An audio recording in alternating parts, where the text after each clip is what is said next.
अच्छा, आप ये हमें बात बताएंगे कि अब तक योगी सरकार ने किया क्या है? कोई 10 काम गिना दीजिए हमें। जितने में बोले थे कि काम बोलता है और बोल रहा है, उत्तर प्रदेश के जितने पिछड़े और बड़े जिले थे, सारे जिलों में मेडिकल कॉलेज हम बताएं क्या कराएं? योगी सरकार की देन है। योगी सरकार की देन है। कोई एक नाम? न्याय क्यों? मेडिकल कॉलेज पूरे जिलों में, पूरे जिलों में मेडिकल कॉलेज। आप प्रतापगढ़ देख लीजिए, यहीं आप बगल में देख लीजिए, हमारे बगल में सोनभद्र है, वहाँ देख लीजिए, चंदौली। ऐसा कौन सा जिला है जो बड़ा हो और पिछड़ा हो शिक्षा के क्षेत्र में, वहाँ मेडिकल कॉलेज न हुआ? और जिस प्रकार की वैश्विक महामारी के बाद उत्तर प्रदेश के पूरे एक सिस्टम को कंट्रोल करके चलना, जितने भी गरीबी रेखा के नीचे लाल कार्ड सफ़ेद कार्ड जितने भी गरीब लोग हैं, इनको विगत 1.5 सालों से लगातार दाल चावल आटा ये सब सप्लाई निःशुल्क 1000 प्लस। तो ये चीज़ें कहीं न कहीं ये प्रदर्शित करता है क्या नहीं किया योगी जी ने। हम बताते हैं योगी ने क्या किया। हम कोई सत्ता पक्ष हो या विपक्ष, हमारे या आपके यहाँ खाने के लिए कोई नहीं पहुँचा रहा है, ना कभी कोई पहुँचाएगा। रह गई काम की बात, नहीं पहुँचा रहा है, ना कोई भविष्य में पहुँचाएगा। 1.5 सालों से योगी सरकार ने पहुँचा रहा है। क्या पहुँचाया? घर घर पहुँचा रहा है खाने के लिए, घर घर 1.5 सालों से, विगत 1.5 सालों से भारतीय जनता पार्टी की सरकार, चाहे केंद्र की हो चाहे उत्तर प्रदेश की हो, योगी आदित्यनाथ जी घर घर पहुंचा रहे हैं। ये कारण नहीं पहुंचा रहा है। कहाँ वही तुम जानना चाहते हैं ना। अगर आज तक अरे आप महीने में 2 बार अनाज फ्री, आपके घरों में जा रहा है, आप झूठ बोल रहे हैं। हर व्यक्ति को महीने में झूठ की एक सीमा होती है, आपके घरों में जा रहा है। लगातार मिल दे रहे। इनको चुनाव के लिए रैलियां करने के लिए कोरोना नहीं है, दारू के दुकान खोले हैं कोरोना नहीं है, मंदिर मस्जिद में कोरोना है, स्कूल विद्यालय आज तक बंद है, बच्चों का भविष्य कहाँ है, इसके लिए कोरोना है। ठीक, हर जगह। अभी योगी आए थे, मोदी आए थे, बड़ी बड़ी रैलियां हो रही, कहाँ गया कोरोना? कहाँ गया सोशल डिस्टेंसिंग? दुकान प्रतिष्ठान सब खुले हैं। कोरोना हर जगह है, कोरोना कहीं नहीं है। आप देने के लिए कोरोना है, ये राजनीति नहीं तो क्या है? कोरोना था तो राजनीति की बात करेंगे आप? कोई कोरोना का एक ऐसा काल रहा है जिसपे आप बोल रहे हैं भाई साहब, बोलता रहेगा। कोरोना का एक ऐसा काल रहा है जहां सारे लोगों ने, जितने लोग खड़े हैं वो सारे लोग अपनों को खोए हैं, उस दर्द को जानते हैं, उस पर सतर्क रहना जरूरी है। भाई साहब ने भी मास्क नहीं लगाया है और एक कोरोना पे लेक्चर दे रहे हैं, और हम उसके यहाँ सावधान घटी तो घटना घटी। भाई साहब ने मास्क ही बोला गया था कि दारू की लड़ी, इनकी पार्टियां भी चुनाव लड़ी, ऐसा तो नहीं सिर्फ भाजपा चुनाव लड़ी, चुनाव तो सभी पार्टियां लड़ी। किसी का नहीं होता, मायावती का शासन आया था, तो सभी पार्टियां दोषी हुई ना, सिर्फ भाजपा दोषी हुई। फिर सत्ता पलट होगी, जनता जागरूक है, अंधी और अंधभक्त नहीं है। एक सेकंड, ये हमें बताइए, एक सेकंड, जनता सबको वोट देती है, ठीक है? जनता सबको, एक मिनट जनता, एक मिनट, जनता सबको वोट देती है, सबका हित में काम करना चाहिए। कोरोना काल में बस भाजपा भी है, कहाँ सपा थी, कहाँ कांग्रेस थी, कोई नहीं दिखा लॉकडाउन में, ना तो कोई सपा दिखा है, जनता पार्टी कांग्रेस पार्टी को ना तो सपा पार्टी दिखी है, कोई दिखा है?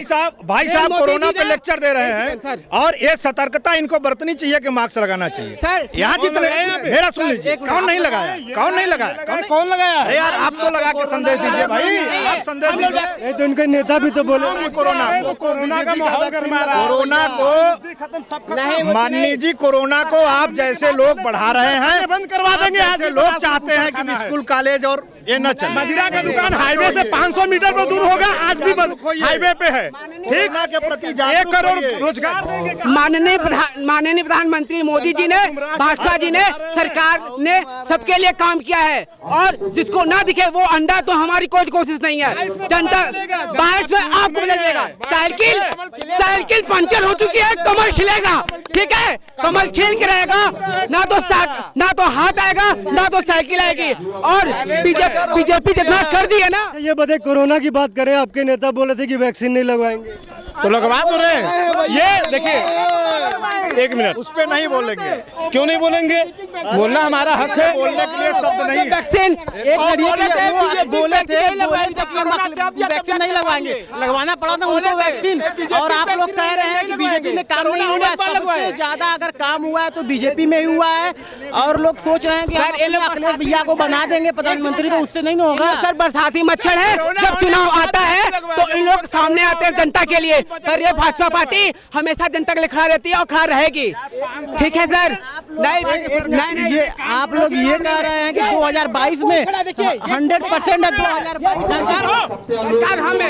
हम देखें फीता काटने से एक सेकंड फीता काटने नहीं होता है भाई, आपस में जो पुल की बात हो रही, रामपुर का ये पुल है 2017 में जब योगी सरकार आई है तब। इसको थोड़ा जूम करके पुल दिखाइए, जूम करके दिखाइए। ये देखिए, मैं बताऊं, ये जितने दोहरे चरित्र के लोग हैं, एक बार कहते हैं कि हम वैक्सीन नहीं लगवाएंगे, दोबारा वो वैक्सीन लगाने के लिए तैयार हो जाते हैं। एक बार एक कहते हैं कि हम किसी समझौता नहीं करेंगे, एक साथ एक थाली में बैठ जाते हैं। ये आप समझिए कि भारतीय जनता पार्टी के इस यशस्वी कार्यकाल को पुनः उत्तर प्रदेश की जनता दोहराने जा रही है और एक प्रचंड बहुमत के साथ दोहराने जा रही है। 300 प्लस, मैं आज आपके चैनल से कह रहा हूं, 2022 के चुनाव के बाद आप हमसे पूछिएगा, 300 प्लस उत्तर प्रदेश की जनता ने नारा दे दिया है। 300 प्लस उत्तर प्रदेश की जनता ने नारा दिया है, किसी नेता ने नहीं दिया है। 300 प्लस समाजवादी पार्टी और 300 प्लस करके दिखा रही है, देखिएगा आप। देखिए, बात जो कोरोना की अगर आप बात कह रहे हैं, कोरोना में देखिए जिस तरह से भारतीय जनता पार्टी की सरकार ने, नरेंद्र मोदी की सरकार ने और योगी जी की सरकार ने जो कार्य किए हैं, आप इस समय देखे होंगे, इटली से लेके पश्चिमी देशों से लेके अमेरिका से लेके तमाम देश इसी में झूल रहे हैं, गिर रहे हैं, पड़ रहे हैं। उस स्थिति में भारत की जनसंख्या लगभग आज के डेट में 150 करोड़ है। उस 150 करोड़ जनसंख्या को जिस हिसाब से हैंडल करना, आपको मैं बता दूं, ये कार्य केवल कोई देव पुरुष ही कर सकता है, और वो देव पुरुष केवल नरेंद्र मोदी जी हैं। आप कल्पना करिए कि अगर नरेंद्र मोदी जी नहीं रहते तो आप अमेरिका की स्थिति देख रहे थे, जो हम लोग मानते थे कि अरे अमेरिका में इतनी बड़ी स्वास्थ्य व्यवस्था है, हम लोग पहले कहते थे अमेरिका में रहते तो ये होता है। उस देश की स्थिति परिस्थिति देख के, इटली की स्थिति देख के, जर्मनी की स्थिति देख के, इन सब जगहों की स्थितियां देखने के बाद 150 करोड़ की जनसंख्या को लेकर जो नरेंद्र मोदी जी ने कार्य किया है, मैं भाई साहब गारंटी के साथ कह सकता हूं कि लोग कहते हैं कि अगर कहीं ईश्वर अवतार लेते हैं तो वे हिंदुस्तान में अवतार लेते हैं, हिंद भूमि में अवतार लेते हैं। और इसमें कोई शक नहीं है कि इतने बड़े महामारी से भारतीयों को मुक्त करने के लिए खुद भगवान ने अपने अवतार का अंश माननीय प्रधानमंत्री श्री नरेंद्र मोदी जी के रूप में भेजा है इस धरती पे, और इसीलिए हमेशा से इसको देवभूमि कहा जाता था। आज आप देख लीजिए, इतनी बड़ी संख्या है, लोग निश्चिंत होकर घूम रहे हैं। अमेरिका का राष्ट्रपति कहता है मास्क निकाल के आज के डेट में कोई मास्क नहीं पहनेगा, मास्क फ्री अमेरिका। फिर वहाँ कोरोना फैलने लगा। आज हमारे यहाँ देख लीजिए, यहाँ पे लोग हैं, तो इनसे कौन बचा रहा? इसमें सोचिए, भगवान बचा रहे हैं, और भगवान के रूपी अवतार जो अंश है श्री नरेंद्र मोदी के, उसमें जो देश में आज सोचिए, आज 45 करोड़ लोगों को वैक्सीन लग गया। आप कल्पना कर सकते हैं, अमेरिका की जनसंख्या 35 करोड़, अभी भी वहाँ 35 करोड़ को वैक्सीन नहीं लगा है, लेकिन हमारे यहाँ 45 करोड़ को लग गया। आपको मैं बता दूं, अगर विपक्ष की सरकार होती तो ये जो वैक्सीन लेने के लिए, आपको याद होगा 1990, 91, 92 में एक गैस सिलेंडर लेने के लिए बड़े बड़े मंत्रियों से पैरवी कराई जाती थी, आम जनता को गैस देखने को नहीं मिलता था। और आज उस उज्ज्वला योजना के तहत घर घर में गैस है। मैं जोड़ रहा हूँ इसलिए वही हाल इस वैक्सीन का होता। पूरी दुनिया वैक्सीन के लिए मर रही है। उस स्थिति में हमारा देश माननीय प्रधानमंत्री नरेंद्र मोदी जी के रूप में एक एक आदमी को फ्री में वैक्सीन लग रहा है। आप देखिए, एक एक आदमी को, जिन लोगों का नौकरी छूटा है, जो भी हुआ है, सब लोगों को फ्री में राशन मिल रहा है। कहीं आपने देखा है ऐसा? 80 करोड़ जनता को पिछले 1.5 साल से लगातार फ्री में अनाज दिया जा रहा है। आपके डेट में कभी अगर इस तरह का ऐसा कार्य, अभी ऐसी महामारी भी कभी हम लोग नहीं देखे थे और इस तरह का व्यवस्था और इस तरह का वितरण भी हम लोग कभी नहीं देखे थे। इसलिए हम पूरे होशो हवास में और पूरे विश्वास के साथ कह सकते हैं कि माननीय प्रधानमंत्री श्री नरेंद्र मोदी जी ये देव अंश हैं और एक बार फिर से हम लोग कहेंगे कि हिंदुस्तान में देवता अवतार लेते हैं तो ये एक अवतार है जो हम लोग की रक्षा करने के लिए इस भारत भूमि पर पैदा लिए हुए। तथाकथित किसान आंदोलन के जो तथाकथित नेता हैं वो बोल रहे हैं कि जैसे दिल्ली को घेरे थे वैसे ही लखनऊ को घेर लेंगे। आपको मैं बता दूं भाई साहब, ये पूरी की पूरी जो विपक्ष थी वे क्या कहते थे, वे कहते थे कि मोदी तानाशाह हैं। आप कल्पना कर लीजिए ये पिछले 7 साल में मोदी जी ने किसको लाठी से मरवाया है। आपको याद होगा यही कांग्रेस की अत्याचारी दमनकारी सरकार थी जिसमें बाबा रामदेव जैसे योग पुरुष को सलवार और समीज पहन के भागना पड़ा लाल किला के मैदान से, रामलीला मैदान से। यही कांग्रेस की सरकार थी। अन्ना हजारे को जेल में बंद कर दिया गया था। लेकिन आप देख लीजिए इंदिरा गांधी की सरकार ने करपात्री स्वामी जी को दमनकारी नीति से 400 संतों की हत्या किया था। तमाम तरह के आप देखेंगे इसी मुलायम सिंह सरकार ने अयोध्या में राम मंदिर में लाखों कारसेवकों को मरवा दिया। आपको याद होगा रामपुर तिराहा कांड, ये सरकार की दमनकारी। और जिसको तुम तानाशाह कहते थे वे तुम्हारे एक एक चीज़ को, दिल्ली में हिंसा हुआ, लाल किला पे हिंसा हुआ और आज तुम पूरे देश को बंधक बना के बैठे हुए हो सड़कों को।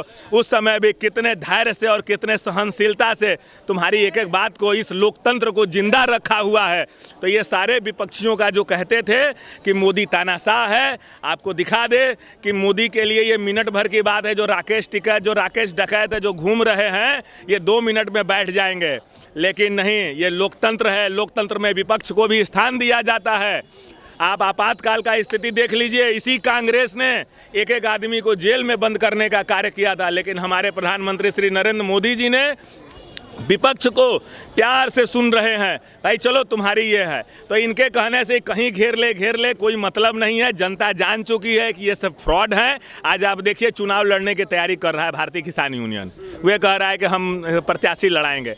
उनकी नीति साफ है, उनको दिख रहा है। उनके बीच में एक चोर योगेंद्र यादव बैठा हुआ है, जो योगेंद्र यादव अभी केजरीवाल के साथ लगा। केजरीवाल ने सत्ता में हिस्सेदारी उसको नहीं दिया। केजरीवाल उससे बड़ा बिस्खोपड़ा था, उसने कब्जा कर लिया तो गया योगेंद्र यादव भागा वो उधर गया। फिर वही जो संयुक्त किसान संगठन है उसमें योगेंद्र यादव ये सब जितने रंगा बिल्ला थे सब उधर बैठे हुए हैं। और ये सब रंगा बिल्ला कुछ नहीं, जैसे दिल्ली में झूठ बोल के जनता को सरकार बना लिए, ये रंगा बिल्ला फिर से चाहते हैं कि ये, लेकिन ये जनता जान चुकी है, ये जनता समझ चुकी है कि ये सब फ्रॉड है, इनका कोई मतलब नहीं। भाई साहब आप उत्तर प्रदेश में घूम के देख लीजिए, कहीं कोई किसान आपसे कभी कंप्लेन करने गया कि भाई साहब मैं बहुत प्रताड़ित हो रहा हूँ?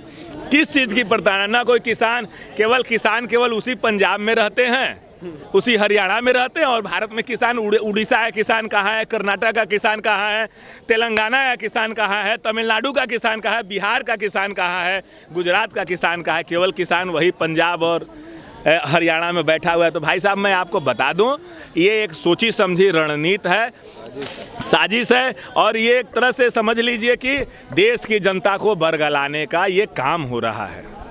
आप बताइए सर, आप लोग को क्या लगता है यूपी में जो चुनाव हो रहा है कौन सी पार्टी की सरकार बननी चाहिए? मुख्यमंत्री के रूप में आप लोग किसको देखना चाहते हैं? मुख्यमंत्री के रूप में अब तक उत्तर प्रदेश की स्थापना के बाद जितने भी मुख्यमंत्री आए उसमें से सबसे बेहतर मुख्यमंत्री हमारे स्वामी योगी आदित्यनाथ जी हैं। सबसे बेहतर मुख्यमंत्री, चाहे कानून व्यवस्था के रूप में, चाहे एक प्रशासक के रूप में, चाहे एक लोकतंत्र की रक्षा के रूप में, और चाहे उत्तर प्रदेश के उन दलित, गरीब, कुचले, पीड़ित को न्याय दिलाने के रूप में, और चाहे इन माफियाओं को पूरे जोरदार दमन करने के रूप में। मुख्यमंत्री के रूप में माननीय हमारे स्वामी जी योगी आदित्यनाथ से बेहतर कोई मुख्यमंत्री न हुआ और लगता है होगा भी नहीं। अखिलेश यादव बोल रहे हैं कि काम इनका सही नहीं है योगी जी का। वो उस व्यक्ति की बात आप कर रहे हैं जो अपने पिता को मंच से बाहर फेंक दिया हो, पर्दे से बाहर कर दिया हो राजनीतिक, जिनकी भाई मैं तो एक छोटा सामान्य नागरिक हूँ उत्तर प्रदेश का, लेकिन वो विभत्स किसी के भी पिता के साथ होगा तो आत्मा कष्ट होगा। हमारे भी पिता हैं, हम भी किसी के पुत्र हैं। जिसके बनाए ज़मीन पर जिसने तुमको हाथ पकड़ करके मुख्यमंत्री बनाया, आज उसको हाशिए पे कर दिए। अपने चाचा शिवपाल को हाशिए पे कर दिए। वो दर दर की ठोकरें खा रहे हैं, भटकने के लिए मजबूर हैं। आप वो अब हमारे इस मतलब योगी आदित्यनाथ के काम का वो तुलना करेंगे और वो सर्टिफिकेट देंगे और हम उस सर्टिफिकेट को जनता मानेगी? जो अपने पिता के नहीं हुए, जो अपने चाचा के नहीं हुए, उनके सर्टिफिकेट को उत्तर प्रदेश की जनता मानने को तैयार नहीं है, पूर्ण रूप से नकार चुकी है, पूर्ण रूप से नकार चुकी है।